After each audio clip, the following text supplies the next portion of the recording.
राधाष्टमी का उत्सव तो जन्माष्टमी से भी बड़ा होता हमारे ब्रजमंडल में। तो ऐसे राधाष्टमी का भाव। अब कई लोग पूछ रहे हैं कैसे क्रम होना चाहिए, तो देखो ठाकुर जी का जन्मोत्सव मनाया जाता रात्रि 12 बजे, पर किशोरी जी जो हैं ये उदिया भाव से प्रकट हुई। मतलब सूर्य उदय, जैसे ही सूर्य की प्रथम किरण पड़ी है पृथ्वी पर, बस हल्के हल्के सूर्य उदय हुआ, तभी किशोरी जी का प्रादुर्भाव हुआ। तो एक प्रकार से नेक्स्ट सुन लो, ताली बाद में बजा ले। सुबह 4:30 बजे, 4-4:30 बजे आप सबको, अगर घर में किशोरी जी विराज रही हैं स्वच्छंद भाव से, तो किशोरी जी को अभिषेक करना। वैसे हम तो दोनों उनको ही कर दें।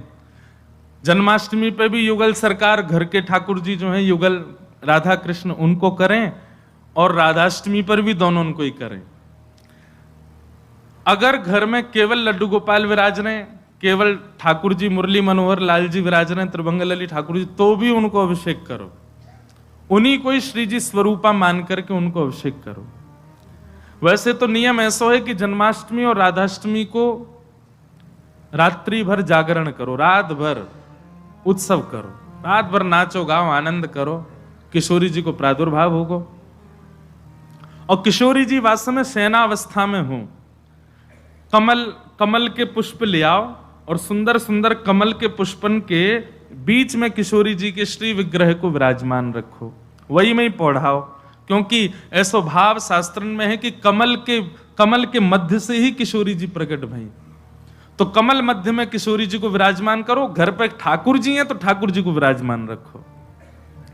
और प्रातः काल 4 बजे है तो महाराज शंखनाद करो, बधाई गायन करो, सुंदर घंटे घड़ियाल नगाड़े आदि बजाओ। वाक्य बाद में दीप प्रज्वलन करके किशोरी जी को प्रादुर्भाव करो।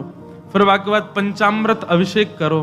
पंचामृत अभिषेक करवे के बाद में सुंदर किशोरी जी को श्रृंगार करो। श्रृंगार करवे के बाद भोग धराओ। भोग धरा करके फिर किशोरी जी की आरती करो। आरती करने के पश्चात फिर खूब नाचो, इतने नाचो इतने हम तो अभी जयपुर में एक बात कह के आए, उत्सव तब तक मत मानो कि नाचते नाचते उत्सव करते करते डॉक्टर के पास नहीं जाना पड़ जाए। अगर आपको दवाई नहीं लेनी पड़ी तो समझो उत्सव मनाया ही नहीं आपने। शादी ब्याह होता है घर में, तो लड़की का जो भाई होता है या लड़की के पिताजी, लड़की के मामा, लड़की पक्ष के, लड़का वाले तो ऊधम करें, लड़की वाले इनकी कमर कसे, उनके जेब में 2-4 दवाई पड़ी रहती है, सिर दर्द की, पेट दर्द की। क्यों, हमारी तो बड़ी 3 बहनें, तो उनको पता है वो एक दवाई रखी रहेगी। क्यों, सिर दर्द हो रहा है, सो नहीं पा रहे हैं। तो तभी ब्याह माना जाता है जब पिता और भाई ये बिल्कुल श्रमित हो जाएं, तब लगता है हाँ ब्याह हुआ। श्रमित ही नहीं हुए तो क्या बात का ब्याह। ऐसे ही उत्सव में महाराज एक आनंद की बात करें, ये नहीं जबरदस्ती कि महाराज दवाई लेनी ही पड़ जाए।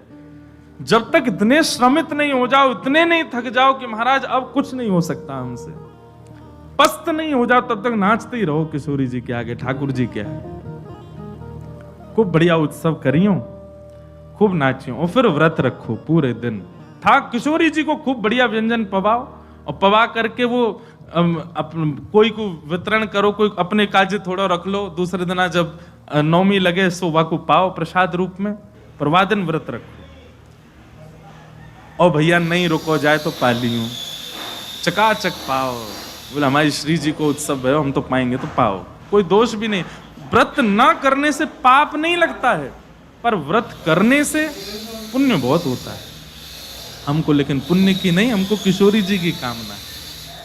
तो इस प्रकार, और फिर एक नियम सुनो, ओम नमः शिवाय। या तो संभावना बने तो सहस्त्र कमल, 1000 कमल, और 1000 कमल की भावना नहीं बने तो 1000 कोई भी पुष्प, लेकिन सुगंधित होने चाहिए, बिना सुगंध वाले नहीं।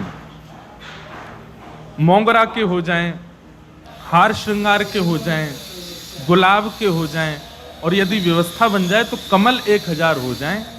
किशोरी जी के अभिषेक के बाद, आरती करने के बाद, सब आरती आदि पूजन किशोरी जी को भोग लगाने के बाद, फिर उसके बाद 1000 कमल से श्री चरणों की अर्चना करो।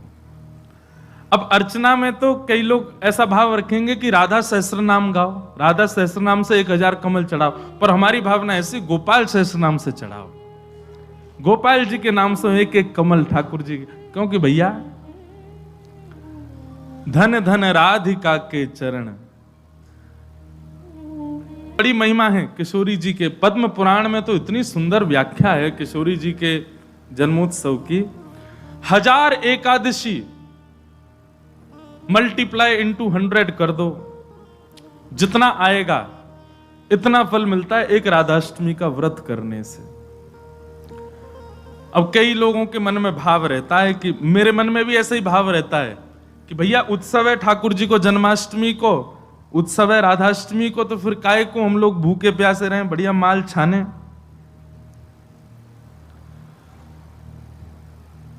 तो भाव तो रहता है, पर शास्त्रों में बड़ी महिमा है।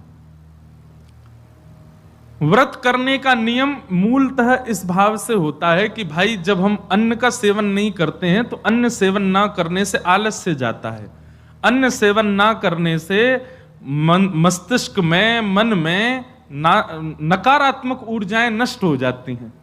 फलाहार रहते हैं तो निश्चित ही है ऊर्जावंत होते हैं, तो ऊर्जावंत होंगे तो और बढ़िया उत्सव मनाएंगे। लेकिन बिल्कुल ही आहार ग्रहण नहीं करोगे तब तो फिर मतलब व्रत इसलिए करना है कि उत्सव में आपसे आपकी ऊर्जा पूरी लगे, आलस्य ना आवे, नकारात्मक भाव ना आवे, मन में कोई दुर्भाव ना आवे, इसलिए अन्न का त्याग किया जाता है। बाकी तो उत्सव में तो खूब पाओ धुआंधार, लेकिन व्रत करने से आपके उत्सव में बेहोशी आ रही है महाराज और बिना भोजन किए कुछ तो फिर उत्सव को भंग करने वाली बात हो जाएगी। उत्सव को भंग नहीं, उत्सव को सुंदर बनाने के लिए व्रत करना है। तो राधाष्टमी उत्सव पर इस बार व्रत निश्चित करो, हर बार ही करो। वैसे तो शास्त्रों में दशावतारों में 4 अवतारों के व्रत करने की आज्ञा दी है, रामनवमी और नृसिंह चतुर्दशी, कृष्ण जन्माष्टमी और वामन द्वादशी। लेकिन जब हम रामकृष्ण उपासक हैं तो हमारे भाव में रामकृष्ण 2 एक हैं, ये दोनों भी एक हैं और फिर इनकी आह्लादनी शक्तियां भी एक हैं। राधा कृष्ण स्वरूपाम वै कृष्ण राधा स्वरूपिणौ कलात्मानम निकुंजस्थम गुरु रूपम सदा भजे।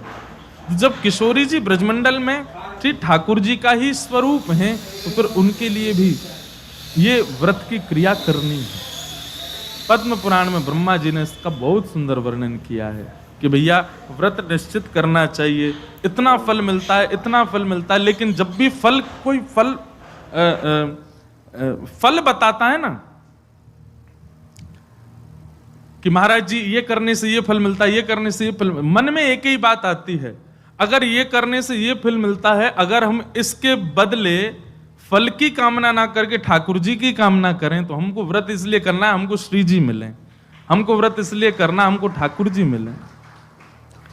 तो कभी भी आपको किसी व्रत या किसी नियम के पीछे फल बताया जा रहा हो, सुन लिया करो, अच्छा इससे ये फल मिलता है, उस फल को गौड़ करके उस फल के स्थान पर किशोरी जी को विराजमान कर दो। हे किशोरी जी, हम राधाष्टमी को व्रत या मारे करेंगे कि हमको आपकी प्रेम लक्षणा भक्ति प्राप्त हो, आपको प्रेम प्राप्त हो, इसलिए हमको व्रत करना है।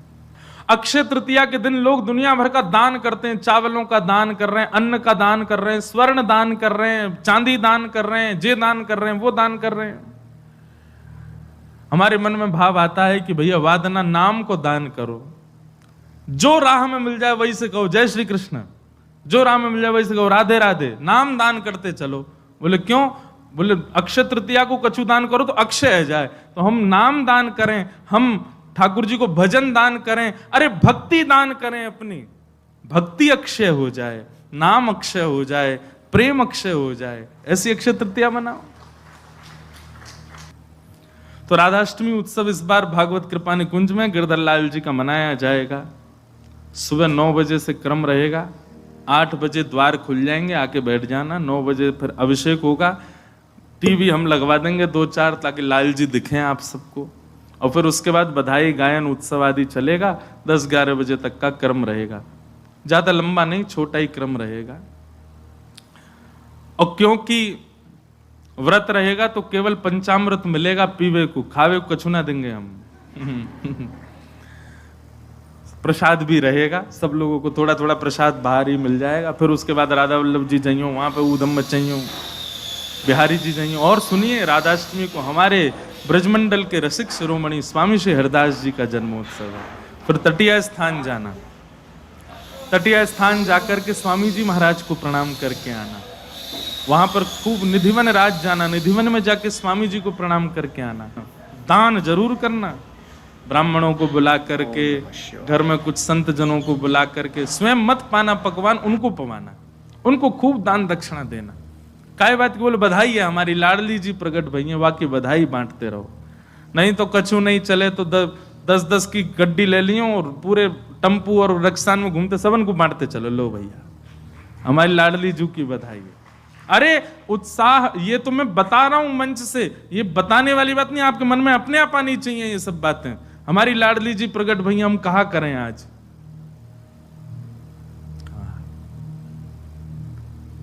सब मत हैं हमारे शास्त्रों में कि भैया ठाकुर जी से 1 वर्ष बड़ी हैं लाडली जी। कई भाव ऐसे बताए जाएं कि 1 साल बड़ी हैं, और कई भाव ऐसे बताए जाएं 15 दिन छोटी हैं। पर अधिकतर ब्रजवासी 15 दिन छोटी वारो भाव ही माने।